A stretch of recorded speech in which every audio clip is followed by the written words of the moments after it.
Hey there, I'm Steve, and welcome to Gems and Entertainment. Welcome to the conversation. Just before we get started, there are many ways you can help. You can like and subscribe so you never miss a conversation. But most importantly, please share this video. Get the word out there to the community. We can talk about all things that we love. Today on Throwback Thursday, we're looking at Star Wars Episode 6, The Return of the Jedi. This one is directed by Richard Marquand. Sorry if I mispronounced that. As I mentioned in the last one, Lucas did not direct all three of the original movies. In addition to the cast of A New Hope and Empire Strikes Back, you also have Ian McDermott, Michael Pennington, Michael Carter, Tim Rose, Dermot Crowley, Carolyn Blackenston, Warwick Davis, Femi Taylor, and Sebastian Shaw. Other than the redubbing and reshooting of some of the scenes in Empire Strikes Back, I didn't go over all the special edition changes. I mean, the ones that I did agree with, like the first rendition of Ian McDermott doing the Emperor scene in that movie. Also with it, he does what he did with Tatooine in A New Hope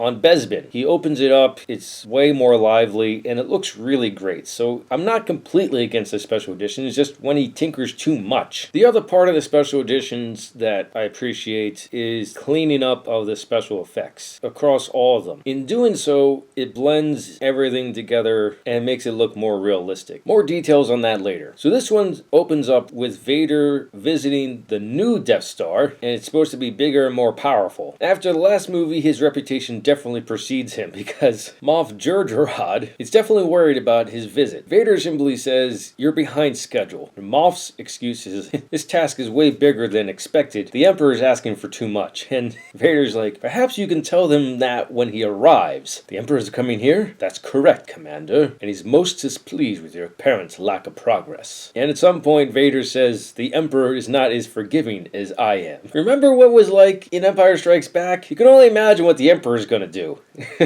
Then we go to see what happened to Han. I didn't touch on this in the review, but as part of being bait for Luke to be trapped by Vader, Han was put into carbon freezing. That's how Boba Fett was able to transport him without any real hassles. And he's been sitting as a decoration in Jabba's palace since then. There are levels of rescues attempts made for Han. First, the droids, C-3PO and R2-D2, are sent as an envoy to negotiate with Jabba. That seems to fail. They get taken and used as new hires. R2 goes to deliver drinks on the sail barge, and 3PO becomes the new translator after the last one was disintegrated.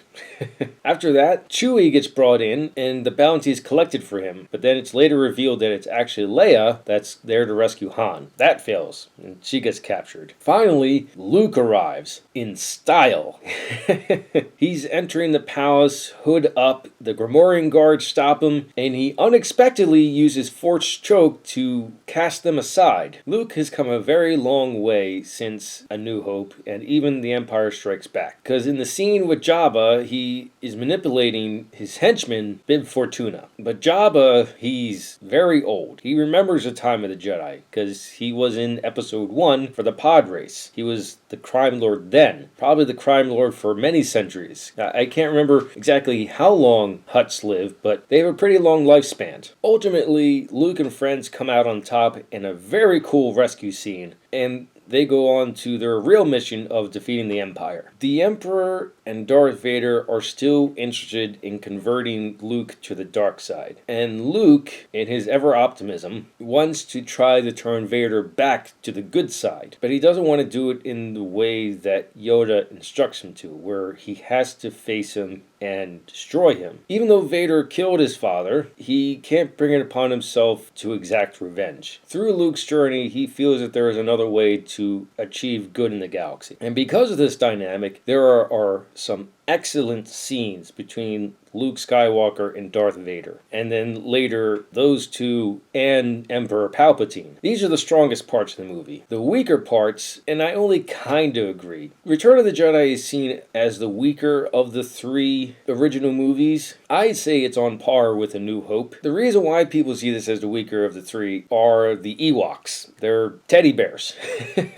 It's said that they take down the Empire, but it's not easy for them. It's only the latter half of the battle where the tables get turned and the Ewoks actually have some kind of effect defeating the Empire. Because everything they throw at them just literally bounces right off of them. Because they're primitive people. All they have are rocks, spears, bows and arrows. But then they do have contraptions that take down large armored vehicles like AT-STs. And mostly they're held up by Chewbacca. He is from a similar planet called Kashyyyk. He and a couple Ewoks swing over on top of an AT-ST, and Chewbacca literally reaches in and throws the pilots out.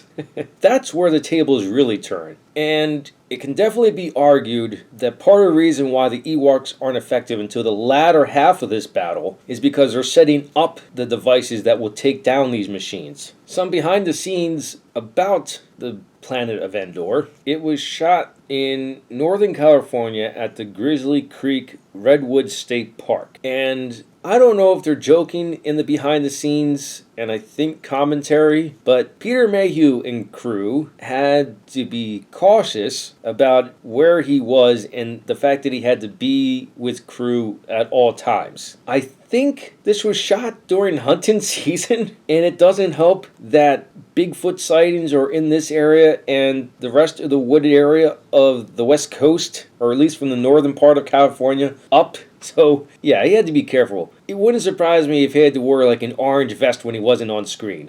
Can you imagine headlines if something horrible happened? Some more behind the scenes, but this one's about the special editions. The Jabba scene in the special edition is extended because Lucas wanted a musical number for here. And there is in the theatrical version. I only do that in air quotes because I'm not quite sure if what I'm watching is the real theatrical version. But not only do they put in CGI characters, but they've also recalled some of the actors for this scene. One of them being Femi Taylor. This is over 20 years later from Return of the Jedi. She comes back to reprise her role of Ula, the Twi'lek. I'd like to know what she's on because she didn't age a bit from when she filmed this in the 80s to the mid-90s when they were doing the special editions. It is remarkable the seamless transition they were able to achieve with a ton of these upgrades. So I've skipped over a ton of details because they're spoilers and I don't want to do that. But this is the end of this trilogy, and it ends on a high note where the rebellion wins and the Empire falls. In the original, they show everyone on Endor celebrating, and the fighters are flying by and releasing fireworks. In the special editions, they show the other worlds that were under the Empire's rule,